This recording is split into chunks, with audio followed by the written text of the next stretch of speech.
Mike, how are you, man? Thanks for joining us. Happy to do it, Kipper. I'm doing well. How are you? Yeah, we're doing okay. We just doesn't seem to be much rhyme or reason in this first round of the Stanley Cup playoffs. From Boston dropping out, from the Rangers, the Islanders, all these number one goalies all of a sudden disappearing, to this incredible run of road wins. But you tell us where you want to start with some of the numbers that don't add up for you coming out of the first round. The road is really interesting. It's 600+% winning percentage on the road, right? So far in the playoffs, 33 and 19. I think, yeah, not bad, not bad. It's funny because I remember when the Leafs series started, thinking I think the best thing for them would be to start on the road, just for that one team, because of all the ghosts and the demons and the pressure and all that. And they found their way, and that was great, and they win a series. But I think that was true probably maybe for a couple teams. But then as you go, I was working with Bruce Boudreau at the NHL Network earlier this week, talking about the road and, where would you rather be on a Game 7? He said, the road's a good place to be in games like that. You don't have the stuff at home to deal with. You don't have the stuff in your city to deal with. Remember talking to guys on the Avalanche last year about Game 5 at home when they could have won the Cup on their home ice. And, some of them saying, you just want the game to be over before it starts. Everybody's acting like you've already won. So I think there's something to it. When you guys were playing in big games in your career, I'm sure you must have felt a little bit at ease being on the road, even though you don't have your own fans in front of you. Yeah, I'm sure the Leafs are, experiencing the pressure factor, right? Like just being here too. It's supposed to be easier, supposed to win. There's a lot of jockeying that goes on from the coaches of both teams, trying to paint teams as the underdog and save yourself the pressure. One of the things when there is pressure is, guys play a little tighter. They maybe create a little bit less. And this Leafs offense has not looked like it did in the regular season. They just don't seem to be, I guess, maintaining possession as much. Mike, what are you seeing, or what are your thoughts on the Leafs offense here in the postseason? Yeah, I've watched a lot of games that they've lost where they've kind of had more than their opponent, and they were around the same as Florida last game. I thought that game, for a number of different reasons, could have gone in any direction. Like Toronto had some power play opportunities at the start of the game. They had some really good looks. One or two of those goes in. Does it play out differently?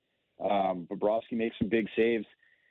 There's some defensive coverage issues on some Toronto goals, and it goes Florida's way. So you play that game again, and it could end up being a different result. I didn't think one team was overly the better team necessarily. So I'm not overly concerned. One of the guys I was hearing a lot of talk about the last couple of days is Nylander, and who can be a bit of a lightning rod, but he hasn't scored in 5 games, but he's got in terms of what he's creating a ton of offense.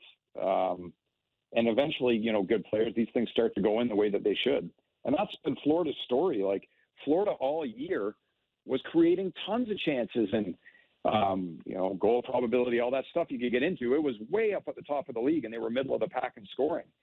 Well, it all started to come together towards the end of the year, since the trade deadline on, especially. And now we're watching what they're doing in the playoffs.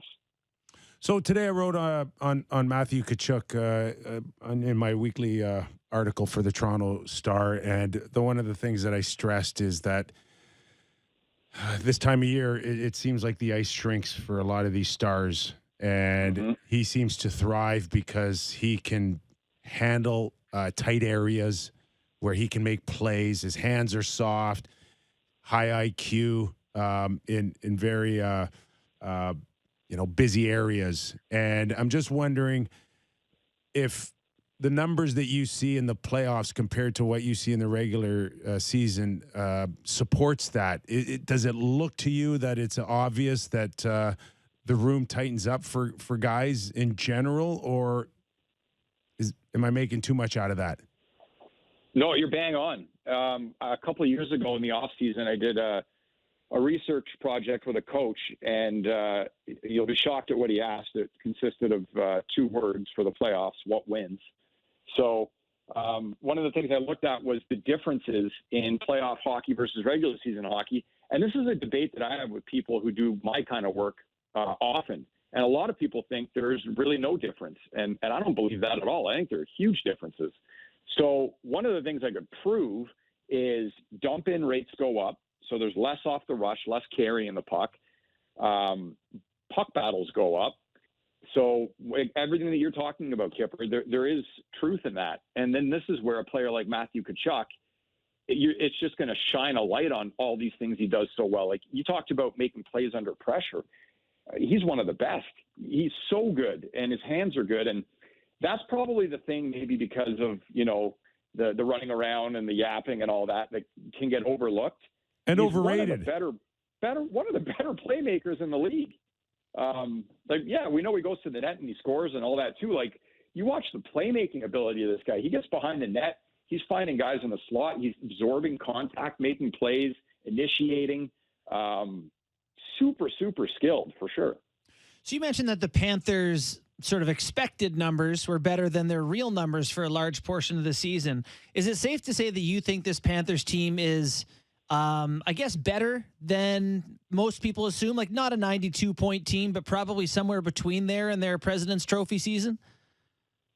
Yeah, I think so. And I'm not going to act like I've known that all along. I think right.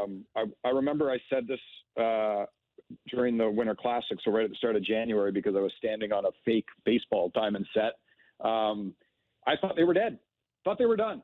Because I kind of given up. It's been a few months and none of this stuff's coming back to the middle here. So maybe there's something going on that I can't understand. But they're doing it offensively now, kind of scoring what they should be and more. Defensively, they've still got their warts, and I think Toronto is going to find ways to exploit that, and this is going to be a great series because of it. So I don't think either team should love the way they played defensively in the first game, but Toronto's going to get its looks all series. And Bobrovsky, if he stands on his head, it'll be tough, but he's going to face a lot of tough shots too. So there's ways to beat them. I thought in the first game that Tkachuk, Bennett, Cousins line was unbelievable, and beyond that, Toronto kind of won the rest of the matchups. So find a way to do something with Tkachuk. One thought is match up a left winger against him, maybe move O'Reilly to the wing and make his matchups harder. Find a way to do that. I think they'll be in good shape.